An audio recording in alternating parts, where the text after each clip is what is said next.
Hello, this is Adashi here. It's almost 6 in the morning in South Korea, and I just watched Chelsea sharing a point with Everton. Everton, they're not even that good. They're 15th. Of course, we're 10th, so I guess it's a fair result. To be honest, it's a bad. Let's be serious. It's bad result. No matter how we try to defend it, saying we have dominated, we had uh, overplayed them 2-2, and you know conceding at last moment with such an amateur defending, you can't defend that. It's a bad result, and I will say this: I think it pretty much kills uh, all the hope of the season. Okay, first of all, uh, our striker today. I would like to start with the strikers. The three attackers is Jao Felix, Christian Pulisic, and Kai Havertz. They all did pretty decent. hmm I was quite worried when Pulisic was in the starting lineup because I for the past few weeks I've been strongly suggested that Pulisic should not be getting much playing time for Chelsea. They are the first. Him, Pulisic, and Ziyech are the first one to leave Chelsea. But today he started, and it seems like he's back in form. He made a couple of good runs, even though it was offside, but he did struck the net with that power shot. And today I feel like he looked like he was ready. Maybe he's out of all that long injury time, and finally he's ready to play for his season. But yes, he was okay. Kai Havertz, I could say he got his goal, so I guess in a way he did his part. We all know that Chelsea does not have a proper striker, so he's there just to fill out the position place. But yes, I think I do I do get frustrated when it comes to his decision making. There are moments, if you watch the game, there are moments where you see Kai Havertz play, and he's like where his judgment is just like terrible or like underwhelming, because when there's a moment that he should be passing to his teammates, he has tendency to shoot, and when there is a moment he should be aiming for goal, he tries to pass.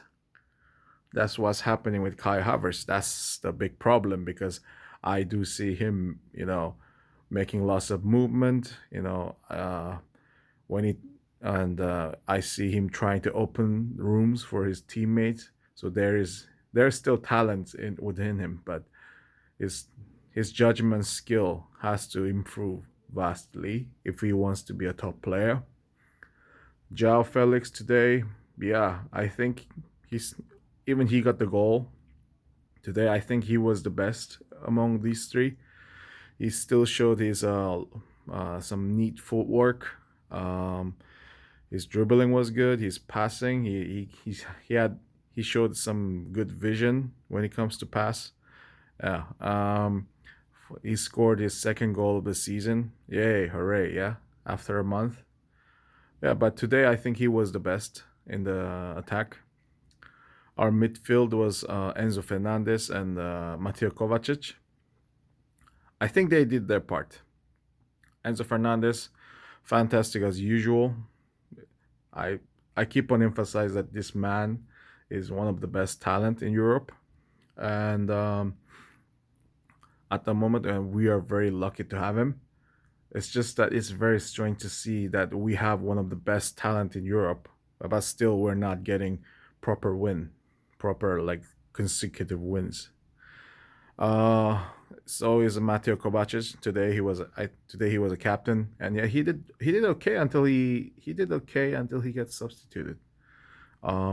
Less But I kind of wish like we could see Conte when Kovacic was getting subbed off, but it didn't happen.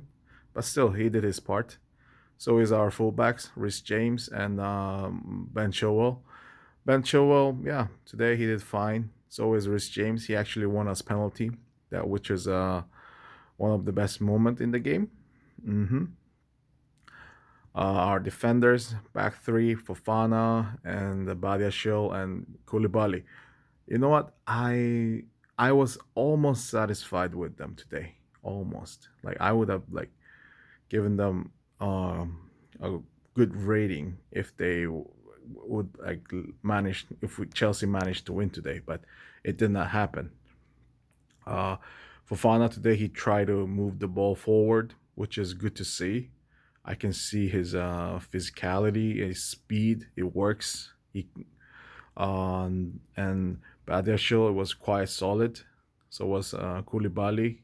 I think Koulibaly is the one who improved a lot, and he's actually showing his form. Problem was that he couldn't concentrate until the last minute. The the late equalizer from Sim from Everton was clearly his mistake. hmm If I just hope it doesn't happen when we play Real Madrid.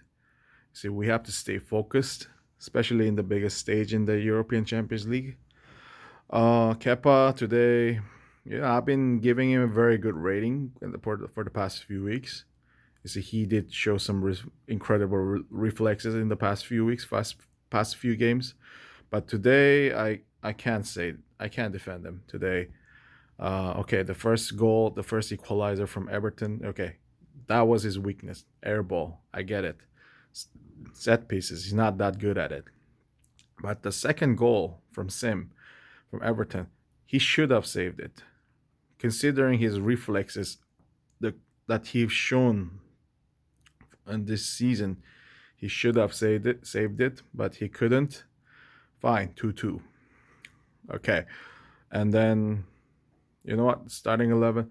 I today what I can say is the biggest part of the blame is not the players. I think the someone who deserves the biggest criticism is the manager. Of course, um, I'm not a big fan of Graham Potter to begin with, but I've been trying to I've been trying to credit him for actually pulling up of the result. He won the Leeds game, he won the Leicester game, he won the Dortmund game. With that, he did well. Like well played. But today, um, again, he like today's game kind of showed that he lacks his depth because if you've been watching his past three victories, it's it was all like Chelsea scores a goal, then we lock the game down until the full whistle. It worked. Uh, Even today, I feel like he tried doing that because we were very like timid after we scored a goal. It seems we were like very defense oriented, pretty much parked the bus tactic after we scored the penalty. That's fine. I have no problem with that. As long as it brings the result. But problem was that he tried to lock down the game, but his substitution contradicts with it. Um, Today his substitution was Gallagher, Chukwuemeka, and uh, Chukwuemeka. Let me Chalobah and Loftus Cheek. Chalobah and Gallagher is a sensible substitution. I get it. We, you know, Pulisic and Havertz is getting tired. Fine, put Gallagher in. Chalobah, fine. I heard Fofana had some muscle issue, so it's better we take him off than putting Chalobah. What I did not understand is if you're trying to lock the game down, why on earth would you try to put Loftus Cheek and 18-year-old Carney Chukwuemeka? First of all, Loftus Cheek is not one of those players who will, you know, who can win the ball or defend. He's not one of those. He's best. I think he's best when he's allowed to attack, when he's free, And when we give him freedom to attack, dribble the ball towards opposition's goal, that's what he's best at doing. I think so is Carney Chukwuemeka. And what I don't understand is it's not like we're winning 3-4 goals. You see, we have a very like we just have 1 goal lead, and it has to be defended. So why are we putting like teenager of like this young boy to like when we need this desperate goal, when we need like a win, and we are very short on time, and we can see Everton, piling up the pressure. You see, I think Joko Emeka can be a very good player. I genuinely believe he will be a big player for Chelsea as well. He will have a big part, but sending him for today's game was a big mistake for Potter.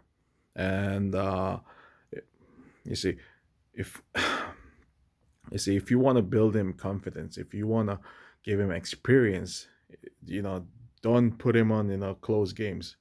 Just give him time on when Chelsea's winning 4 or 5 goals, or like give him complete starting after rotating players. But he did not do that. Why? Like you're yes, that was frustrating to watch. Um, and also we can see how Sean Dyke's plan worked when he started putting like Sim, like look how it contradicts with Sean Dyke. Potter's substitution and Sean Dyke's substitution. So Sean Dyke's substitution tactic worked. Like he pressed the ball. He's once Chelsea started locked down. Sean Dyke ordered his player to pile pressure, and start sending long ball towards Chelsea's goal, and starting he made a substitution like who's that guy? Sim was huge. He started sending huge guys to win that air ball competition, and in the end, you know he's he's substitute his substitute scored the goal. You see, this is the problem. If I believe that if Potter had some tactical depth, if he had some depth within him, you see, if I were the manager, of course, I'm not saying I have the tactical depth, but you know, you can clearly see Everton is uh, pulling the line forward. So that means there is more room for fast runners like Mudrik and Madueke. So I think it would have been a lot more sensible if we put Madueke and Mudrik. Of course, they're not in the fantastic form at the moment, but it would have at least intimidated Everton from making those all that crosses to the box that they did today. Yes, that's the so that was really disappointing to watch because Potter just didn't show any. He tried to play safe, but if you're trying to play safe, just go for it completely.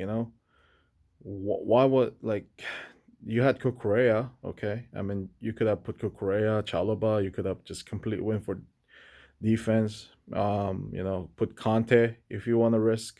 If you don't want the risk of a equalizer, I think Dennis Zakaria would have been a good choice, but he's not even in the list somehow. Yeah.